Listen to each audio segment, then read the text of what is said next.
ಜನರು ಒಂದೊಂದೊತ್ತು ಊಟಕ್ಕಿಲ್ದಂಗೆ ಪರದಾಡಿ ಸಾಯ್ತಾ ಇದ್ದಾರೆ ಅಂತ ತೋರಿಸ್ರಪ್ಪ ನೀವು ಸರ್. ಮತ್ತೆ ಅವ್ರ ಹೆಂಡತಿ ಅಂತೂ ತುಂಬಾ ಇದೆಲ್ಲ ಸರ್. ಮತ್ತೆ ಮೊನ್ನೆಯಿಂದ ಸೋಷಿಯಲ್ ಮೀಡಿಯಾದಲ್ಲಿ ನೋಡ್ತಿದೀವಿ, ದರ್ಶನ್ ಮತ್ತೆ ಪವಿತ್ರ ಗೌಡ ಅವ್ರಿಗೆ ಮೆಸೇಜ್ ಮಾಡಿರೋದು ಫುಲ್ಲು ವೈರಲ್ ಆಗ್ತಿದೆ. ಹೆಂಡತಿ ಇದ್ದು ಕೂಡ ಹಿಂಗೆ ಮಾಡಿದ್ದು ಸರಿ ಇಲ್ಲ ಅಂತ ಎಲ್ಲರೂ ಕಾಮೆಂಟ್ ನೋಡಮ್ಮ, ಇವತ್ತು ಹೇಳ್ತಾರೆ ಹೊಟ್ಟೆ ಒಳಗಡೆ 5 ತಿಂಗಳ ಮಗು ಇದೆ ಅಂತಾರೆ. 5 ತಿಂಗಳ ಮಗು ಇದೆ ಅಂತ ಒಬ್ಳು ಫೋಟೋ ಇನ್ನೊಂದು ಹಿಂಗ್ಸ್ಗೆ ಫೋಟೋ ಕಳ್ಸುವಾಗ ಜ್ಞಾನ ಇರಲಿಲ್ವಾ?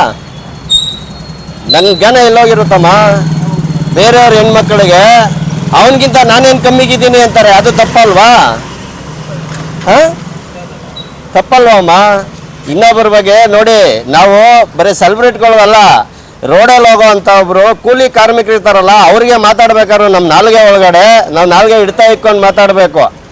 ಇವತ್ತಿನ ಲೆಕ್ಕಾಚಾರದಲ್ಲಿ ಅವ್ರಿಗೆ ಮಾತಾಡೋ ರೈಟ್ಸ್ ನಮಗಿಲ್ಲ.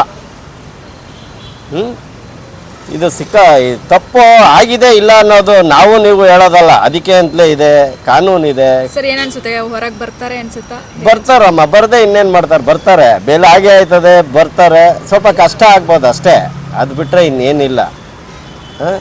ಇನ್ನು ಅವ್ರು ಮಾಡಿದ್ದಾರೆ ಅಂತಲೇ ಇದಿಲ್ವಲ್ಲಮ್ಮ, ಅದೆಲ್ಲ ನ್ಯಾಯಾಲಯದಲ್ಲಿದೆ. ಅವರು ನ್ಯಾಯಾಧೀಶರುಗಳು ತೀರ್ಮಾನ ಮಾಡಬೇಕು, ನಾವು ನೀವು ಮಾಡೋಕ್ಕಾಗಲ್ಲ.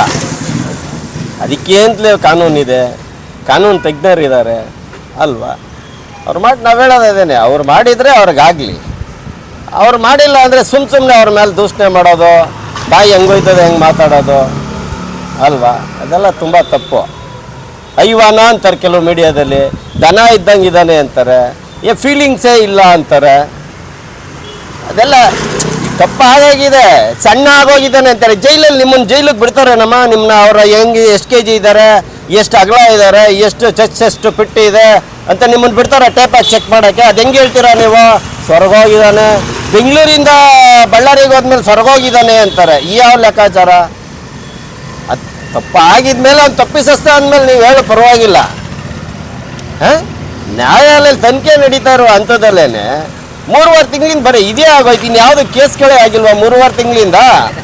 ಇದೊಂದೇ ಮಾಡ್ರ 3-4 ತಿಂಗಳಿಂದ, ಬೇರೆ ಏನೂ ಇಲ್ವಾ? ಒಲಿ ಇದು ಬಿಟ್ಟರೆ ಬೇರೆ ಏನೂ ಇಲ್ವಾ?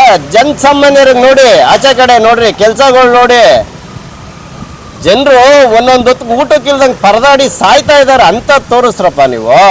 ಸರ್ ಮತ್ತೆ ಅವ್ರ ಹೆಂಡತಿ ಅಂತೂ ತುಂಬಾ ಕಷ್ಟಪಟ್ಟು ಓಡಾಡ್ತಿದ್ದಾರೆ ಸರ್.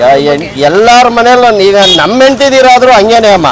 ತನ್ನ ಗಂಡ ಒಳಗಡೆ ಇದ್ದಾನೆ, ತನ್ನ ಗಂಡ ಯಾವುದೋ ಕಷ್ಟದಲ್ಲಿದ್ದಾನೆ, ಯಾವುದೋ ಹಿಂಸೆ ಅನುಭವಿಸ್ತಾ ಇದ್ದಾನೆ. ಯಾವುದೇ ಹೆಣ್ಮಕ್ಳು, ಅದು ನಮ್ಮ ಕರ್ನಾಟಕದಲ್ಲಿ ನಮ್ಮ ಕನ್ನಡದ ಹೆಣ್ಮಕ್ಳು ಇದ್ದಾರಲ್ಲ, ಪ್ರತಿಯೊಬ್ಬರಿಗೂ ನೋವು ಇದ್ದೇ ಇರ್ತದೆ ತನ್ನ ಗಂಡನಿಗೆ. ಈಗ ನಿಮ್ಮ ಅಪ್ಪ ಅಮ್ಮನಿಗಾದರೂ ಅದೇನೆ ಅಲ್ವಪ್ಪ, ಅದು ಇದ್ದೇ ಇರ್ತದೆ ಆ ನೋವು. ಆ ಮಗಳಿಗೆ ಅವ್ರ ಮಗನಿಗೂ ಸಂಕಟ ಇಲ್ವಾ? ಅದು ಚಿಕ್ಕ ಮಗ, ಇನ್ನು ನಮ್ಮ ಅಪ್ಪಂಗೆ ಹಿಂಗಾಯ್ತು, ನನ್ನ ಗಂಡಂಗೆ ಹಿಂಗಾಯ್ತು, ಇನ್ನು ಅವ್ರ ತಾಯಿ ತಂದೆ ಅವ್ರ ತಮ್ಮನಿಗೆ ಎಷ್ಟು ನೋವು ಆಗ್ಬೋದು? SS TV ಸಿನಿಮಾ ಜಗತ್ತಿನ ಕ್ಷಣ ಕ್ಷಣದ ಸುದ್ದಿಯೊಂದಿಗೆ.